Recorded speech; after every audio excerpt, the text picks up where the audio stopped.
Hello. I want to do a little video today about goal setting, and actually what goes into it, because we can, reel off a goal, but are we actually thinking about, okay, so to achieve that, what do I need to do? What does that look like? Okay, so I've got down here a goal of in the program, the bowlers used to have their almost a standardized goal of right, if you can get to 50 wickets in the championship season, you've had a belter. So but what does that really involve? Okay, so for me, it involves so much that we got to think of. So to start with, we can split it into two sides. We can say, okay, we've got the physical side of it and the technical side of it, and obviously those are both really important, but which plays into the other one. Now, when you understand the body and how it works, you know that the physical side to it is king over the technical side of it. Because if we haven't got the attributes in a physical sense of our motor control, how we move, stability, mobility, strength, power, kinetic chain, the technical side is going to fall down. Okay, so we need to first assess, where are you physically? And that is something which gets overlooked so much. So much, because everyone says, I need to work on this back foot, I need to work on my front arm, whatever it might be, without understanding, okay, well, do you know that the actual the hardware behind how that would work and how that would look isn't actually working for you, so you're not going to get there. Okay, so physically, what do we do? So we start with an assessment. Very, very simple. Okay, assessment. How are you moving? What's in control? Okay. Then we can see straight away, if it's something like you got poor hip internal rotation, poor thoracic rotation, poor thoracic extension, your action's gonna impact. Okay. So again, that assessment will impact the technique. So if you get the assessment, then you need the plan. Okay.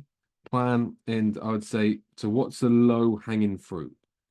So what are the key things that you need to work on first that they're going to move the needle forward the furthest and the quickest? Okay, that is crucial. Without a plan, you're like someone in a car just driving around hoping to reach a destination without the sat nav taking you there. You're going to be going around in circles and circles and circles.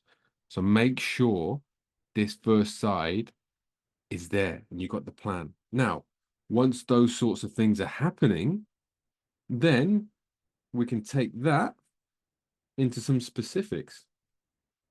And the thing with specifics, obviously, is we need to know then what is going on with the technical aspect. Okay, where is your action breaking down? Is it back foot contact, front foot contact?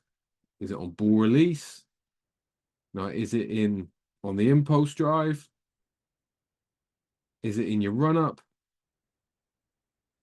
Where is it? Because then again, we can look back and say, right, this was because this was because this, but now this is working. Now we can get into this technical side of it. Okay. And obviously, we've not even got to the wickets yet. But without this in place, we can't get to what we need when these are both in place, which is consistency. Because that consistency from the action is absolutely crucial. And it's something that we don't really think of enough, because we think of all the other things, but then if the body isn't working in the right condition to then allow you to have a repeatable action, your consistency is going to be all over the shop.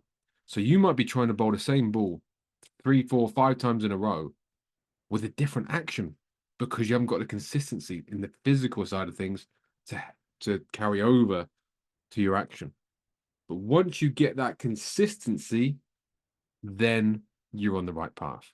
Then you can start to go forward. So then you can think of the other things which come into bowling. which is your variations, your stock ball,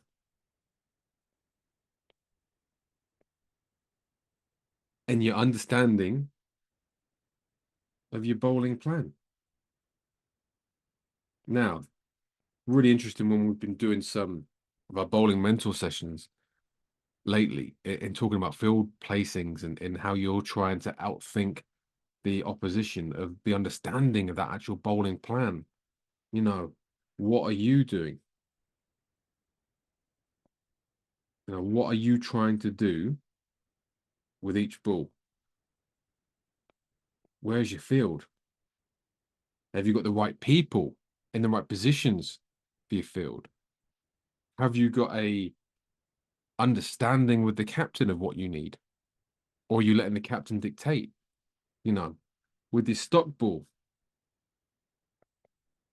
how often are you able to execute?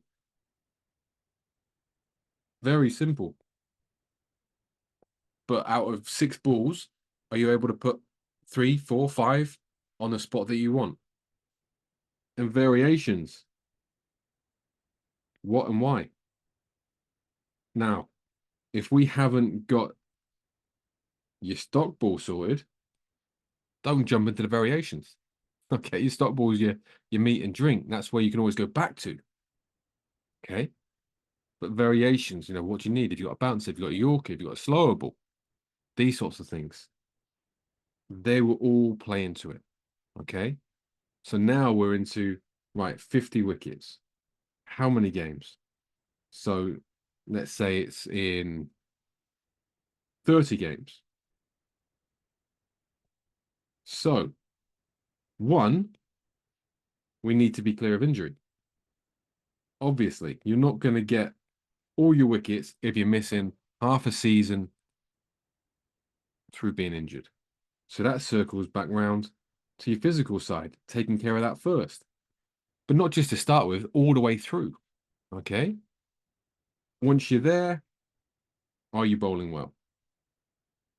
Are you doing the right things in training? Or are you mucking around? When you're in game mode in training, you still come off a half run, not putting your match intensity into it. And then you get into games and you bowl no balls, wides, those sorts of things. Because again, it comes down to that word consistency. Consistency. Okay. Then you're going to have a little bit of luck here and there. Okay. Umpiring decisions, drop catches, those sorts of things. But if we're nailing the physical side of it from all aspects, okay, keeping up your stability, your mobility, your strength, your power, and then we've got that consistency in the action, and then you're nailing the training that side, then you're understanding your bowling plan, your field positions, and everything there. Then you're giving yourself the best option, the best chance to get those 50 wickets that you want. If we're not, and we're just turning up hoping that it's going to happen, likelihood is it won't happen. It's not just going to happen. 50 wickets just don't appear. I remember my first and second years at Somerset, when Steph got 50 wickets in both years. To watch what went on behind the scenes, what went in over the whole winter for him to build himself to get in a position to do that. And then, whilst, the schedules back then were crazy, the 4-day championship game, one day of travel, and still to train in between that, understanding how you train in the season was massive. So once you put those two together, they say luck is when training meets opportunity. And that's all it is. So in the net sessions, make sure you're training how you need to bowl. When it's that time, you might have 2 net sessions a week, and the Tuesday be about working on your technique, and then the Thursday being about getting match ready. And then so when you go into the Saturday or Sunday, you're match ready. Okay, but it all feeds into everything. If we're just turning up for a net and mucking round, turning up on a match day, mucking round, not doing our prep, not making sure we recover well, all these sorts of things, these little things, like I said, prep, recovery, nutrition during the game. Are you getting everything you need, or are you falling flat? and making sure you're covering off all your controllables, controlling your controllables. You're going to give yourself the best chance to hit that goal. Whether it be 50 wickets, it might be 30 for you, whatever it might be, you give yourself the best chance. Okay. So have a little chat with yourself. So, well, am I doing all that? Am I actually doing all that? Or am I using the fingers crossed method and just hoping I get there? Because you've got a lot on your control. Like we said, there's a bit of luck that comes into it with drop catches, umpiring decisions, those sorts of things. But whatever is in your control, are you on top of it? Yes or no? And if it's no, get a plan to get there. Otherwise, you'll get through the season and you'll end up in the same place thinking, I wish I'd done X, Y, and Z. Okay. And you just never push yourself. So hopefully that's been helpful. Got any questions? Please shout.